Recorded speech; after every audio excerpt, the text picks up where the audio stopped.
મોટા ભાગે જોયું છે કે આપણે બધા ભેગા થઈએ છીએ, વાતોચીતો કરીએ છીએ, ઉત્સાહ ઉલ્લાસ બનાવીએ છીએ, પછી ઘરે જઈને બધું ભૂલી જઈએ છીએ.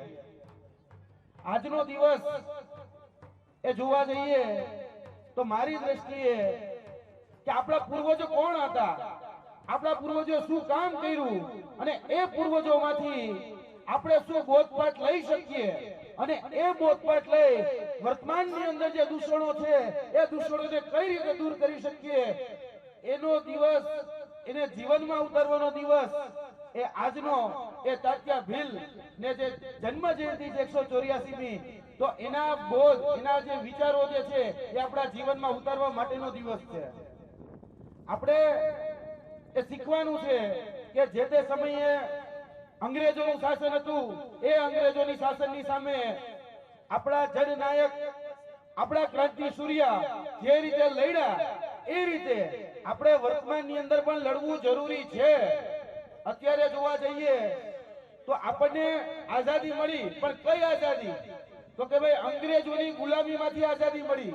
હજી આપણે સામાજિક રીતે આઝાદ નથી થયા, એ વાત યાદ રાખવાની છે. આપણા હક અધિકારો આપણે મળ્યા નથી, એ યાદ રાખવાનું છે. અને જે રીતે જે તે સમયે આપણી પર દમન, અત્યાચારો, અન્યાયો જે પણ થયા જે તે સમયે, ત્યારે એક અવાજ ઉઠ્યો, એક ક્રાંતિ ઉઠી, અને ક્રાંતિનું નામ આપણે બધા જાણીએ છીએ કે તાત્યા ભીલ. અને એમાંથી આપણે બોધપાઠ લઈએ, એમાંથી કઈક શીખ લઈએ અને આપણા ભવિષ્યમાં એ શીખ કઈ રીતે કામ લાગી શકે. એ સમયે પણ અત્યાચારો થતા હતા, અન્યાયો થતા હતા, અત્યારે પણ અત્યાચાર થાય છે, અત્યારે પણ અન્યાય થાય છે. તો એમાં જે તે સમયે જે પદ્ધતિઓ અપનાવવામાં આવી, એ જે તે સમયમાં જોવા જઈએ તો તાત્યા ભીલે ગોરીલા પદ્ધતિ અપનાવી હતી અંગ્રેજોની સામે લડવા માટે. તો એ ગોરીલા પદ્ધતિની ત્યારે જરૂર હતી, કારણ કે એને ચકમો દેવો અને જે આપણું ખરેખર તનતોડ મહેનત કરી આપણે જે જંગલોની જે જમીન, જળ સંપદાઓ જે બચાવીને રાખી હતી, એ જે સંપદાઓ હતા, એ તમામ સંપદાઓ અંગ્રેજો આપણા ભારતમાંથી લઈ અને પોતાના દેશમાં લઈ જતા હતા. એને બચાવવાનું કામ એ તાત્યા ભીલે કર્યું. તાત્યા ભીલે અહીંયાથી જેટલી પણ કહી શકાય, જેટલી અંગ્રેજો દ્વારા ચોરી થઈ શકતી હતી, એટલે ચોરી કરવાનો પ્રયત્ન થતો, ત્યારે એને રોકવાનો પ્રયત્ન કર્યો. અને જે ધન એ સામાન્ય નાગરિકોનું હતું, આદિવાસી સમાજનું હતું, એને એ ટ્રેન લઈતી હોય કે ગમે એ જગ્યાએ કોઈ લઈ જતું હોય ધન, તો એ ધનને પાછું આપવાનું કામ કર્યું. એટલે જે તે સમયે એને લૂંટારા કહેવામાં આવતા હતા, જે તે સમયે બળવાખોર કહેવામાં આવતા હતા, જે તે સમયે બારવટિયા કહેવામાં આવતા હતા. તો અત્યારે શું કહેવામાં આવે છે? અત્યારે મહારાજ ચેતરભાઈ જેવા આંદોલનકારી કહેવામાં આવે છે. આ ફરક ખાલી એટલો જ છે કે ત્યારે કોઈ પોતાના હક અધિકાર કે ન્યાયની વાત કરે તો ત્યારે લૂંટારા જ કહેતા હતા, ત્યારે એને બળવાખોર જ કહેતા હતા. અત્યારે એ જ કે છે. એટલે બહુ આવા સન્માનોથી દેવાની જરૂર નથી, પરંતુ આપણે જાણીએ છીએ કે તાત્યા ભીલે કામ શું કર્યું, આદિવાસી સમાજ માટે શું કર્યું, સામાન્ય નાગરિકો માટે શું કર્યું, એ બોધપાઠ લેવાની જરૂર છે. આજના દિવસે 184 વર્ષ થઈ ગયા, આપણે હતા ત્યાંને ત્યાં છીએ. આપણે કઈ રીતે એ પેલી હરોળ સુધી પહોંચી શકીએ, એના માટેનો દિવસ આજે એ તાત્યા ભીલની 184મી જયંતિ આપણે જયારે ઉજવીએ છીએ, ત્યારે ખાલી ભેગા થઈ અને છૂટા નથી પડી જવાનું.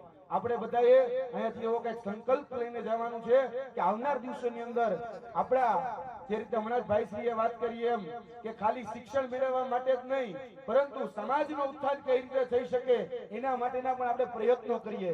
સમાજ છેલ્લી હરોળમાંથી પહેલી હરોળમાં કઈ રીતે આવી શકે, જે રીતે તાત્યા ભીલ હોય, ભગવાન બિરસા મુંડા હોય, જે રીતે આપણા આદિવાસી સમાજના જે જનનાયકોએ જે ક્રાંતિ કરી, એ ક્રાંતિ અંદર વર્તમાનમાં કઈ રીતે કરી શકીએ, એના માટેનો આ દિવસ છે. એટલે આપણે બધા હજી ઘણી બધી લાંબી મંજિલો કાપવાની છે, ઘણા બધા વક્તાઓને સાંભળવાના છે, પણ એટલી જ વાત કે આપણે એક વાત યાદ રાખવાની છે કે જે તે સમયે કહું છું, આજથી 150 વર્ષ પહેલા બ્રિટિશમાં કહી શકાય કે ધ ન્યુયોર્ક ટાઈમ્સ આવતું હતું, ધ ન્યુયોર્ક ટાઈમ્સ.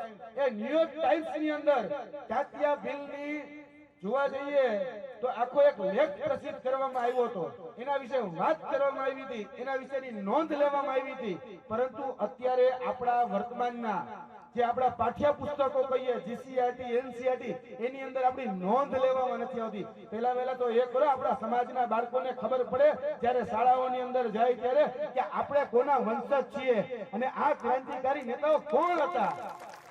આ સુધારાની જરૂર છે. પહેલા વહેલા જો તો ન્યુયોર્ક ટાઈમ્સ 150 વર્ષ પહેલા તાત્યા બિલની એ કહી શકાય કે એની નોંધ લઈ શકતું હોય તો આપણા પાઠ્યપુસ્તક મંડળો એ શા માટે એની નોંધ નથી લઈ શકતા? એટલે પહેલું આંદોલન એ કરો કે આપણા પાઠ્યપુસ્તકો, આપણા બાળકો જે ભણે છે, સામાજિક રીતે જે આપણા પુસ્તકો છે એ દરેક જગ્યાએ આપણા જે ક્રાંતિકારીઓ છે, ભગવાન બિરસા મુંડાથી લઈ તમામ જે ક્રાંતિકારીઓ છે એ ક્રાંતિકારીઓની નોંધ, એ જન નેતાઓની નોંધ, એ જન નાયકોની નોંધ એ પાઠ્યપુસ્તકોમાં પણ આવે. એટલે ફક્ત ખાલી આદિવાસી સમાજ નહીં, સર્વ સમાજને ખબર પડે કે ભાઈ આઝાદી ખાલી ચરખાથી નથી આવી. ભાઈ આઝાદી દેવા માટે, આઝાદી મેળવવા માટે આજે જ્યારે આપણે પ્રજાસત્તાક દિવસ ઉજવી રહ્યા છીએ ત્યારે આવા હજારો અને લાખો એવા જનનાયકો હતા કે જ્યારે અંગ્રેજોની સામે મોરે મોરો દેવાનો થયો ત્યારે આદિવાસી સમાજે પાછી પાની નથી કરી.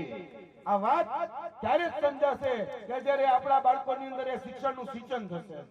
એટલે વધારે વાત નથી કરવી, પરંતુ આવનાર દિવસોની અંદર પહેલ કરીએ કે આપણા જે જનનાયકો છે એ જનનાયકો વિશે આપણા છેવાડાના વ્યક્તિ સુધી ખબર પડે.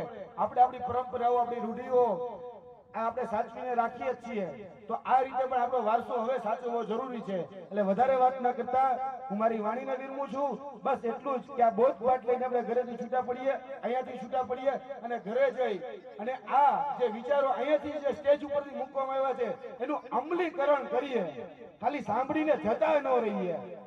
જય જોહર, જય આદિવાસી.